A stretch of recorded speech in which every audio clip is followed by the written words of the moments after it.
Hope turned to despair. The 1989 pro-democracy protests in China marked a turning point in world history.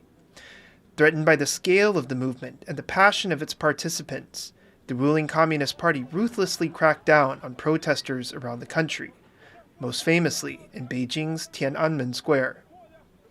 It's been 34 years, and in many ways today's China is unrecognizable from the country it was then. But for those that were there, the memories remain as vivid as ever. Zhou Fengsuo is one of the most well-known participants in the demonstrations. He now lives in New York, but in 1989 he was a student at Beijing's Tsinghua University. 所以我是第一个去天安门广场悼念，后来就有很多人在天安门广场聚集，然后慢慢的发展成一个全民运动，就不光是北京啊，中国当时有400多个城市参加。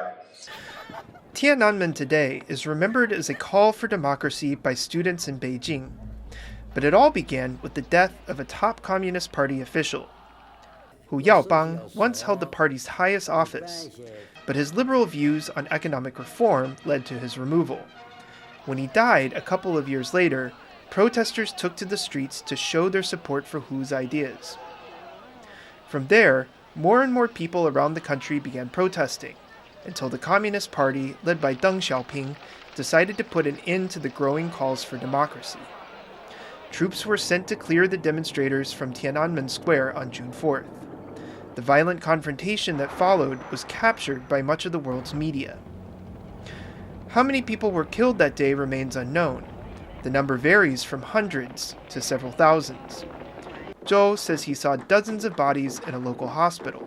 不惜一切代价要在这个指定时间去清场，所以就是说进入清场这个过程是非常血腥的，死了非常多的人，各个方面的，我们最后也是被坦克驱赶出来的。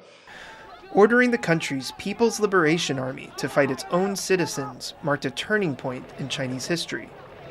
Forced to choose between party and people, the PLA chose the party.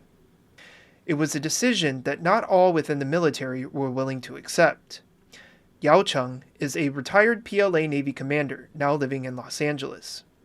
He says that Li Yaowen, then the political commissar of the PLA Navy, was sympathetic to the students. But his boss, Commander Liu Huaqing, was a staunch supporter of Deng Xiaoping. A purge was launched in the Navy right after the crackdown. Young officers considered loyal to Li were removed. Yao Cheng was transferred from his post in Hainan to the Navy headquarters in Beijing, where he replaced others who were purged. 同情学生的人就清除了大量的人，但是人清除以后，他需要什么？他需要人干活啊，他机关的这个军官他就缺了。在这种情况下，把我调到北京，我是89年的年底调到北京去的。Recalling his time with the Navy, Yao says that most young officers thought the students were fighting for a good cause, but they did not speak out because they knew they'd be punished for choosing a side. He says for them, the decision to stay quiet was a matter of life or death. It's a powerful reminder of the scars the event has left behind on those who witnessed it, even for the ones ordered to carry out the bloody crackdown.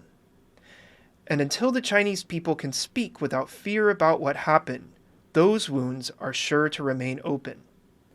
Rick E., Sam Hui, and Jeremy Olivier for TaiwanPlus.